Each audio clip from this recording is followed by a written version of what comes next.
Tá muito ruim o que o pai dele fazia com ele, de ele ter que comer frutas, verduras e tal, porque ele tinha tudo no pátio, tinha árvores no pátio, abacate, manga, bergamota, limão, laranja, e o pai dele não deixava com que ele comesse aqueles salgadinhos, bolacha recheada, tudo mais que os colegas comiam, e ele se sentia excluído.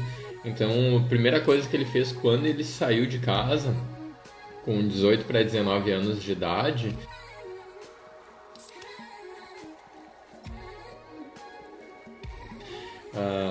além dele não saber tanto a arte de cozinhar, segundo o relato próprio, né?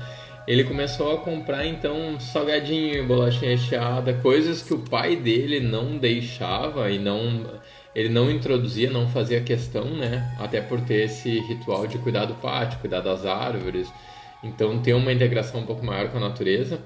E ele resolveu então que ele estava se libertando.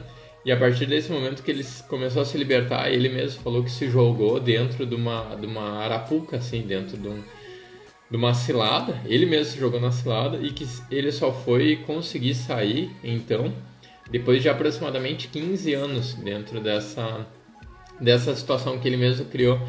E aí, o que tem a ver essas frutas e verduras lá atrás? Por que ele não continuou, então, isso daí? E ele até disse que, graças a isso, ele criou uma reserva de saúde. Então, ele, por mais que ele não gostasse na época, talvez foi o que, segundo o relato dele mesmo, foi o que salvou ele de não ter uma situação um pouco mais grave em relação àquilo que ele havia descoberto na própria saúde. Isso é muito curioso, né, Cláudio? Porque ele tinha tudo para, então, por estar nesse ambiente, pelo pai dele ter fomentado durante muito tempo, essa questão de cuidar das árvores, cuidar da natureza, cuidar das plantas, cuidar dos legumes, então comer do próprio alimento que ele cultivava, mas isso por algum motivo se tornou algo não positivo para ele, talvez pela convivência com os colegas que não tinham essa mesma ambiência, fez com que ele criasse repulsa a isso. E ele criando repulsa a isso, a primeira coisa que ele fez então quando despertou e teve as suas próprias escolhas assim, enquanto morando sozinho e tendo que fazer o próprio alimento, foi pelo caminho aquele que era teoricamente proibido. Isso é muito curioso, né, Cláudio? Isso e é interessante porque é um padrão que muitas vezes se repete, né? Por isso que é legal quando a gente começa a entender o porquê a gente age de determinadas maneiras. Porque a partir disso a gente consegue auxiliar o nosso processo de uma forma muito mais rápida, que nem o nosso aluno em questão, ele se deu conta disso, algo que até então ele não tinha se dado conta, ele não sabia, ele não conseguia chegar nessa conclusão de que ele gostava desse tipo de alimento, porque era um alimento, digamos que proibido na casa dele quando ele morava com os pais. É exatamente isso, ele foi morar num apartamento porque ele decidiu que ele não queria ter jardim, porque ele já tinha cuidado demais de árvores e de grama, então para ele isso era um trabalho, não era um lazer. E com isso também ele pensava que, eu não quero comer, eu comi fruta o tempo inteiro da minha infância, enquanto eu queria comer bolacha, eu queria comer alimentos açucarados, que nem meus amigos comiam. Isso acontece com certeza, e no momento que a gente chega na fase adulta e a gente reconhece isso, é uma facilidade, se torna algo muito mais fácil da gente melhorar. Porque no momento que a gente reconhece e a gente sabe o que está nos causando, aí a gente começa a saber o que fazer, porque nós somos as pessoas que mais nos conhecemos, né? Teoricamente sim, né? Muitas vezes só falta a gente dar esse tempo a mais pra gente conhecer o que acontece na nossa mente.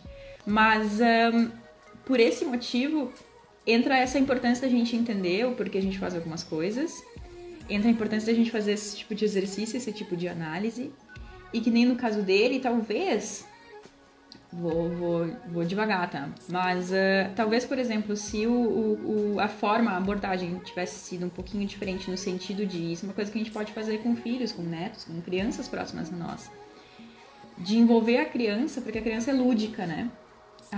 Eu lembro com a nossa afilhada, que se a gente brinca, se a gente falar que a gente vai brincar de varrer a casa, ela acha que é uma diversão. Porque tudo depende da forma como a gente envolve. Então, se a gente mostra sempre que é muito legal, olha só como a natureza ela dispõe, olha só, tá crescendo, olha só, isso é uma maçã, começou a crescer, tá crescendo, olha quanta energia a árvore tá colocando aqui, daqui a pouco isso vai estar pronto pra gente comer, daí a gente pode fazer uma receita legal, a gente pode fazer um piquenique com as frutas que estão aqui. Isso, claro, é uma forma de envolver a criança para que a criança perceba que é legal comer isso. Né? E é interessante porque muitas histórias elas vêm a partir disso, de pessoas que elas não podiam comer, não podiam ter acesso a determinado alimento. No momento que tem acesso, tanto geográfico quanto financeiro, começam a comer muito, porque é uma coisa que normalmente não tinha.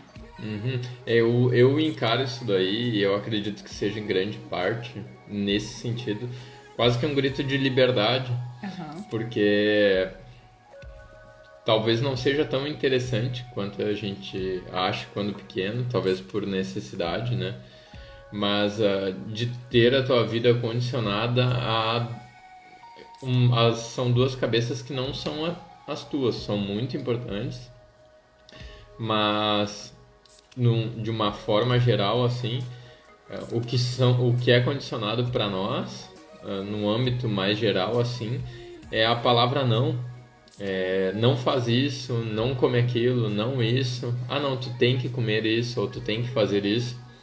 E quando a gente fica um pouco mais escasso, assim, de expressar realmente a criança, a gente vê, né? Quando a criança fica um pouco mais escassa de poder expressar o que ela gostaria, ou o que ela poderia em determinadas situações, eu acho que aquilo vai causando um aprisionamento mental que faz que essas situações acabem ocorrendo de quando, agora é eu pela minha cabeça.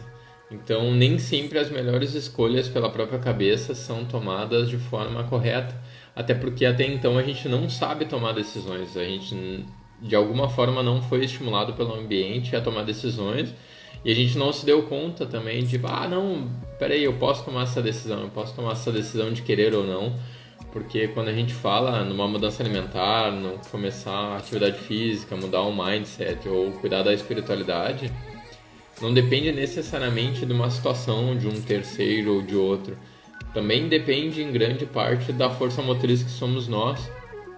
E a gente ter essa possibilidade, então, esse discernimento que a gente pode decidir por algo, também passa por um certo tipo de treinamento, assim como a gente foi treinado para caminhar, para falar, para estudar, entre outras tantas coisas, a gente passa por um certo grau de treinamento. E esse treinamento também passa por saber decidir, saber escolher, saber como lidar com essa liberdade.